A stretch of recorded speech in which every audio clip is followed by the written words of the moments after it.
Je ne sais pas si vous avez réfléchi à la chose suivante, mais on peut être croyant de multiples manières.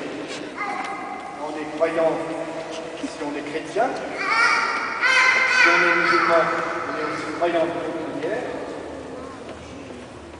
On peut être croyant dans des formes de superstition, pas la meilleure, mais c'est triste. Et nous, non, nous essayons d'être des chrétiens, même des catholiques. Et c'est pourquoi, dans la terre, on se réfère toujours à la parole de Dieu. Alors nous allons écouter deux textes. Une première lecture qui va nous aider à la famille de Josué, la numéro 11. Est-ce qu'il va la lire? Bien sûr, les cartes qui doivent lire.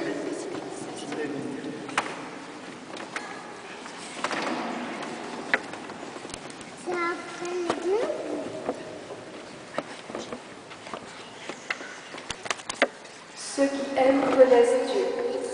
Lecture de la première lettre de Saint Jean.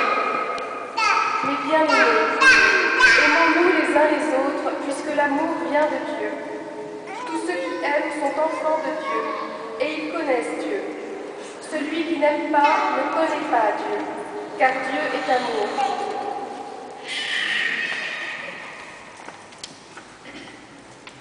Voici comment Dieu a manifesté son amour parmi nous. Dieu a envoyé son Fils unique dans le monde pour que nous vivions par lui. Voici à quoi se reconnaît l'amour. Ce n'est pas nous qui avons aimé Dieu, c'est lui qui nous a aimés.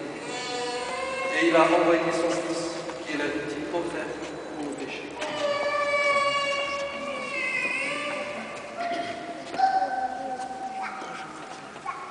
Mes bien-aimés, puisque Dieu nous a tant aimés, nous devons aussi nous aimer les uns les autres. Dieu, personne ne l'a jamais vu, mais si nous nous aimons les uns les autres, Dieu demeure en nous, et son amour atteint en nous sa perfection.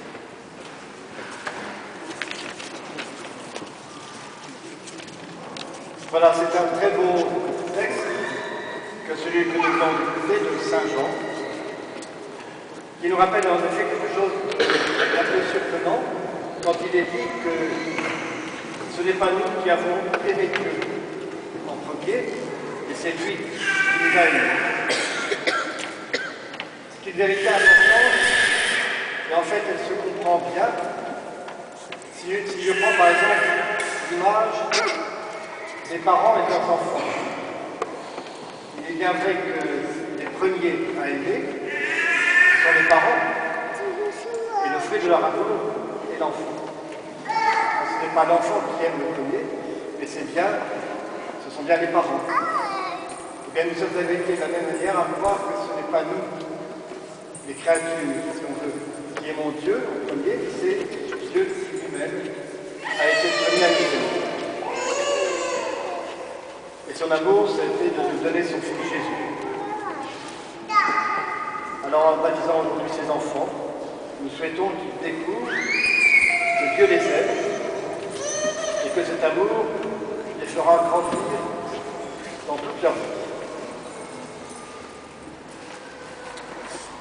C'est maintenant un texte qui va nous animer par la famille des Luna, le numéro 14. Qu'est-ce que je vais vous dire ?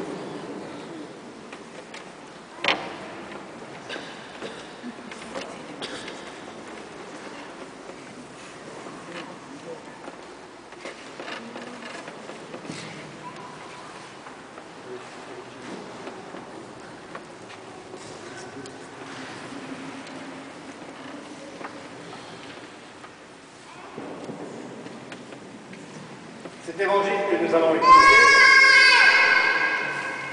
va nous raconter qu'un jour où on présentait à Jésus des enfants, donc il les accueille, et bien les disciples ont écarté les enfants.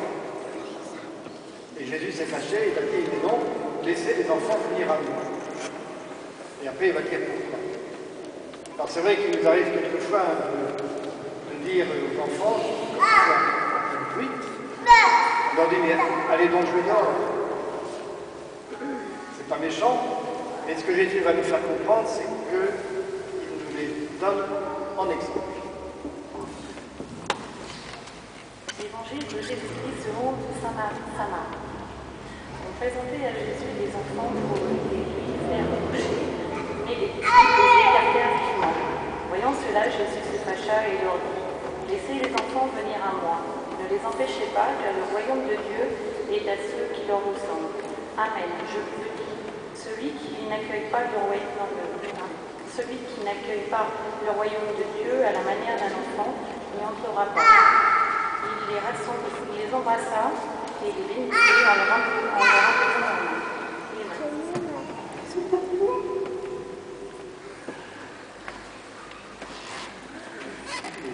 Au pied levé, si jamais ça s'est saisi. Merci.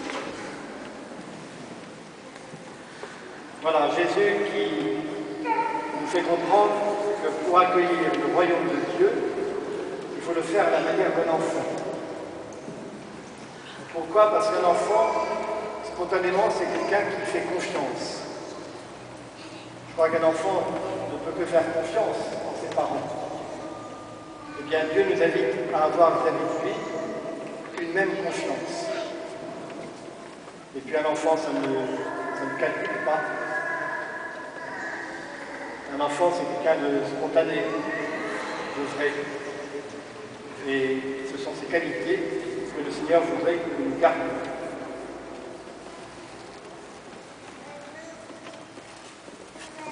Nous allons maintenant justement dans une prière nous adresser à lui.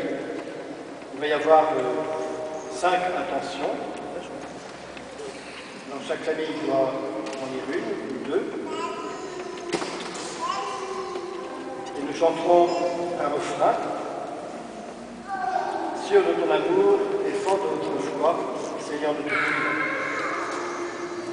Alors il faudrait que la famille Pénina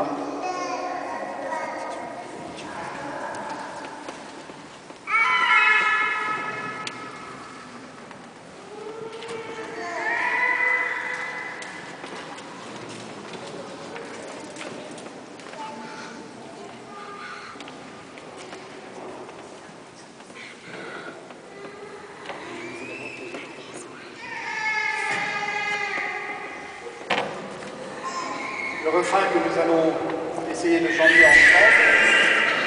Je le chante une première fois et je vous propose de le reprendre ensuite. Sur ton amour et fort de notre foi, Seigneur. On reprend. Sur ton amour et fort de notre foi, Seigneur.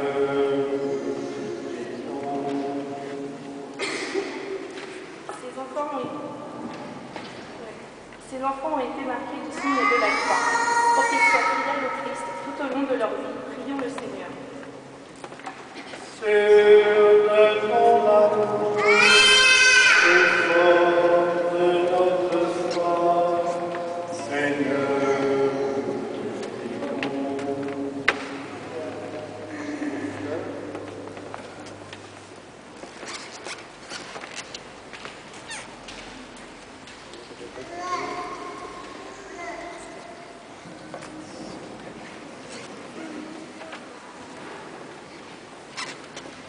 Que leurs parents, leurs parrains, et marraines les guident dans la connaissance et dans l'amour de Dieu. Prions le Seigneur. Sûr de ton amour et fort de notre foi, Seigneur,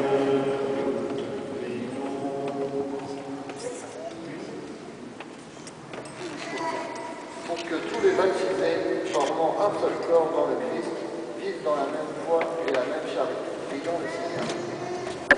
Bon, on dise ensemble, c'est peut-être plus simple de chanter. Sûr de ton amour et fort de notre foi, Seigneur, je prie. Pour le soir.